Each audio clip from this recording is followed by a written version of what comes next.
Pretende-se ensinar alunos do terceiro ano do ensino médio, no seu quarto bimestre, que estudam em uma rede de colégio público, a disciplina de eletromagnetismo, os fenômenos eletromagnéticos. Para isso foi feito um plano de ensino que visa dar o conteúdo ao longo de 8 aulas, em média 50 minutos de duração. Quais os objetivos que se pretende? O nosso objetivo visa principalmente que o aluno consiga visualizar os fenômenos físicos de uma maneira qualitativa, que ele consiga ver sentido, que ele consiga ver lógica no que está acontecendo e consiga relacionar ao seu dia a dia esses fenômenos físicos e principalmente no que diz respeito à geração de energia elétrica, que é o que está por trás dessa geração de energia elétrica que molda o mundo. Nos livros tradicionais de física, esse assunto do magnetismo ele costuma ser abordado de uma maneira linear. A cada capítulo é apresentado conceitos, vai sendo amadurecido e quando se supõe que já esteja assimilado por parte do leitor, quando há essa suposição, passa-se para o próximo capítulo e assim vai se construindo uma escadinha de conceitos e vai sendo amadurecido eles para finalmente, no final, geralmente ao longo de 3, 4 capítulos, finalmente se chega no dia a dia, literalmente, se chega na indução eletromagnética, a lei de Faraday, como se gera os principais processos de fato que geram a energia elétrica. A rede de distribuição de energia em larga escala que se produz no mundo hoje. Nós, entretanto, acreditamos que não é preciso percorrer toda essa escadinha para chegar nessa finalidade de entender como se dá o processo de geração de energia elétrica, a produção no mundo.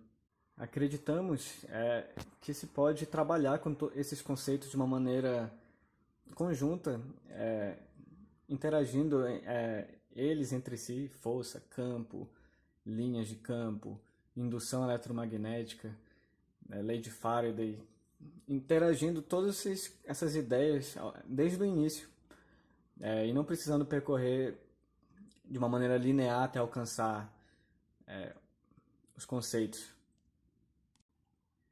Essa interação seria de uma maneira mais básica, mais rudimentar, sem muito formalismo, dando ênfase mais no lado qualitativo e aos poucos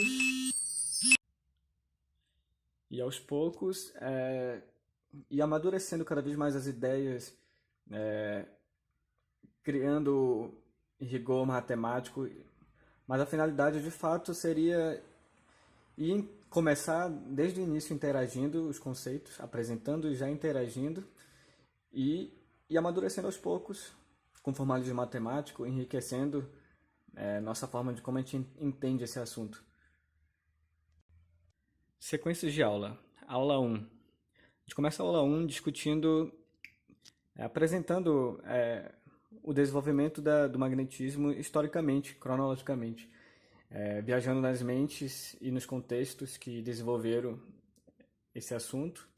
E a gente já vai apresentando os conceitos, a gente já vai definindo de maneira bem leve assim, o que é uma força magnética, as ideias, os conceitos a gente vai desenvolvendo junto com a história. Feito isso, a gente ainda vai discutir um dos princípios básicos do magnetismo, que é a regra da mão direita, como a força, a velocidade e o campo estão relacionados. A gente vai desenvolver essa ferramenta da regra da mão direita. E passaremos um vídeo para casa, para os alunos assistirem, que fala sobre a geração de energia elétrica. E haverá um feedback na próxima aula, com uma pequena resenha do aluno falando o que aconteceu, o que ele entendeu. Na aula 2 haverá o feedback o feedback dessa atividade e a gente vai trabalhar em sala num simulador muito interessante aqui que eu vou mostrar para você, produzido na Universidade de Colorado. Esse simulador nos permite brincar que você pega o ímã, por exemplo, e quando você movimenta ele, acontece uma... Quando você pega ele, acontece... Dependendo do que você faz, gera uma consequência. E a gente vai analisar isso, discutir um pouco essa situação, o que está acontecendo, quais pontos a luz é mais forte, etc., para apresentar já a lei de Faraday intuitivamente, visualmente, mostrando essa produção de energia. A lâmpada está adquirindo energia e se iluminando, e vamos discutir isso já na segunda aula. E aproveitaremos a deixa para expor os conceitos de linhas de campo e associá-los aos fenômenos que a gente está visualizando no simulador. Aula 3, a gente vai pegar a deixa da aula anterior, que a gente fala sobre linhas de campo, e a gente vai definir fluxo magnético, o que é, e vai equacionar para determinadas situações bem simples. Campos bem simples, situações bem simples, que não precisa saber um Biot-Savart ou uma lei de Ampère para resolver. Coisas simples. E vamos usar esses fluxos magnéticos para já começar a operacionalizar os fenômenos da indução eletromagnética, que vão gerar correntes induzidas, que são importantes para a geração em larga escala de energia elétrica hoje em dia. E com isso faremos exercícios do fluxo e indução, vamos aplicar a indução e situações bem básicas, por enquanto. As aulas 4 e 5 elas serão destinadas para o amadurecimento da ideia de força magnética. A gente vai apresentar um pouquinho mais de uma maneira mais rigorosa, apresentar situações comuns nos livros, cobrados nos livros e nos vestibulares, tipo força magnética em um condutor elétrico, coisas do tipo.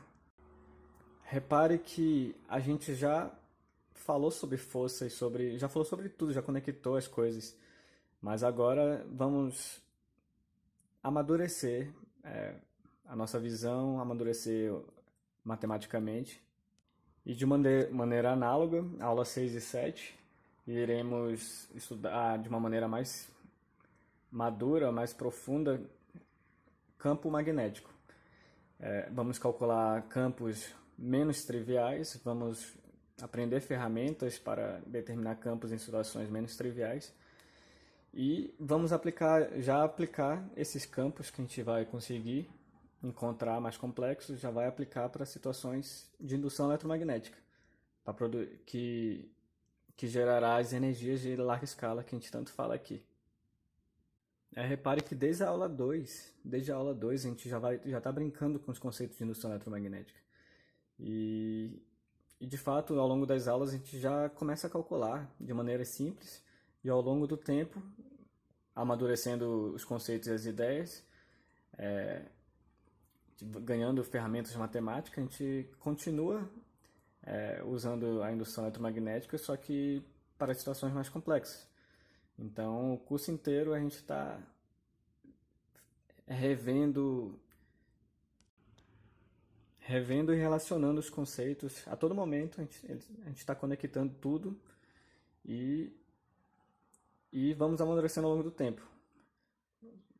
Haverá um hangout, vai ser discutido com a turma qual a melhor ferramenta, se é pelo Skype ou se é pelo YouTube ou alguma plataforma do Moodle ou da vida, que a gente, de maneira virtual, a gente vai interagir ao vivo em horários fora de sala, extra classe, e discutir dúvidas, etc., para a realização da prova na aula 8. Eu vou estar tirando dúvidas e a aula 8 vai ser a realização da prova. E acho que é isso. Muito obrigado.